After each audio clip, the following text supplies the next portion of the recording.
All right, Blaine Thomas here with Florida Runners. Coach Boldon with his star athlete, Briana Williams. Briana, you won the 100, knocked off Tamari Davis, and then she took the 200, a very impressive 100. Briana, just tell me about the race and tell me about the race strategy going into it. Well, going through the race, I knew I had to listen to what my coach said. I didn't get to stay in my drive phase as long, but I made sure when I got up, I just, used my knees, lifted up, and swing my arms as fast as I can. And throughout the race, I was thinking I need to win this for my team and just, go out there and break the record like I did. Yeah, you broke the record. You helped lead your Northeast high school team to a runner-up finish. So a busy individual and team day. You are known for your very high knee lift. I'm not much of a sprint critic, but your coach, on the other hand, is. Coach, you've been able to work with Briana, and she's increasingly getting better. One of the top in the nation, her and Tamari both. What are your thoughts on her success, Coach? This was a very up and down meet. I wanted better for her in the 200. I thought the 100 was good, not great. But I was really happy with her 4x4. Reportedly, she split 44. I'll go time it myself, but 54. Sorry, 54. So I'm very happy about that. But listen, this is a long-term thing, and I know that everybody, including MileSplit, you guys get caught up in 2018 or last year. But for me, I understand. I want her to be in the Olympics in 2020 and 2024. And there's a long list of young ladies and young men who have been good in high school and couldn't keep it going. So they get that drilled into them. I was a world junior champion and then a world champion. So they get that drilled into them. It doesn't matter what you did yesterday or what you do this year. What are you going to do next year? How are you going to be 5 years from now? So I'm happy with her state championship performance. She's leaving here with 2 golds and a silver. But at the same time, she knows we're going back to work. Sure, Coach, and I want to ask you again, with superstars like Briana and Tamari, how bright is the sport? That's just a few, but you know the sport better than most people. How bright is the future of track and field? This is why I don't really like the, who's going to replace Usain Bolt. It's like, listen, Usain Bolt is the greatest of all time. He had his time. But you've seen somebody this year, 15 years old, run 11:13. You just saw Tamari Davis run 22:48. I mean, and that's before we start talking about the Sydney McLaughlins of the world. So there are young talents coming up.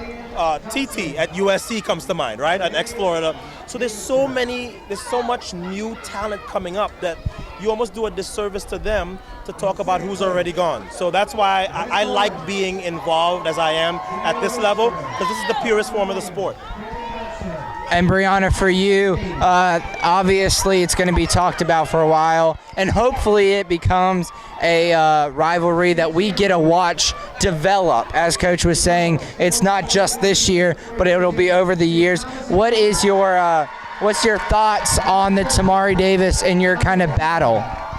She's a great athlete. She has a great height, and she's a really great athlete. 22:48 for a 15-year-old, very impressive. And you guys are obviously, the battle's going to continue to rage on. Social media and news will pull it more than it really should. But how do you stay focused? Obviously, your coach is wonderful when it comes to staying focused. How do you stay focused? I stay focused by, staying off my phone when I'm doing what my coach has to tell me. I'm going to sleep early, just focusing on my races and not anything else. And Coach Boldon says that you like to sleep a lot. Does that help you? Understatement of the year. Does that help you focus as well? Yes. So whenever there's nothing to do, I just go straight to sleep. I have like 14 hours of sleep, whatever. But yeah. I wish I could have 14 hours of sleep. Coach Boldon, my last question for you. You've been able to be on this journey with Briana this year, and assuming it'll continue this journey, how unique is it to be someone of your pedestal, but yet able to coach such a wonderful athlete? Some people think she's lucky to have me. I see it the other way around. I'm lucky to have her. I'm lucky to have Khalifa. I'm lucky to have all the athletes that I coach, because being a good athlete yourself has nothing to do with being a good coach. We've seen that in the NBA. We've seen that at many levels of other sports. So I have committed myself to creating the next great sprinter from Trinidad and the next great sprinter from Jamaica. And those are the two. That's the blood that runs through me. My mother is from Jamaica and my father is from Trinidad. So I am enjoying the journey. And quite frankly, I've been broadcasting for 15 years. I love to broadcast. I'm an IWF ambassador. I love that job.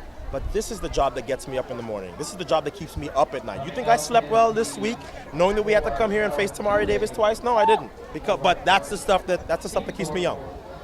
Briana, there's so much potential. I can't wait to see over the years this relationship and this to the sport of track and field develop.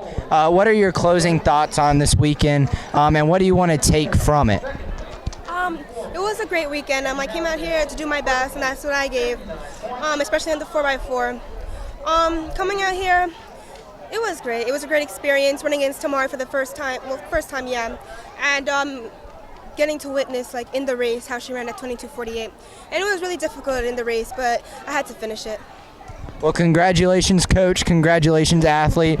You are the 3A 100-meter state champion and 200-meter runner-up. Congratulations.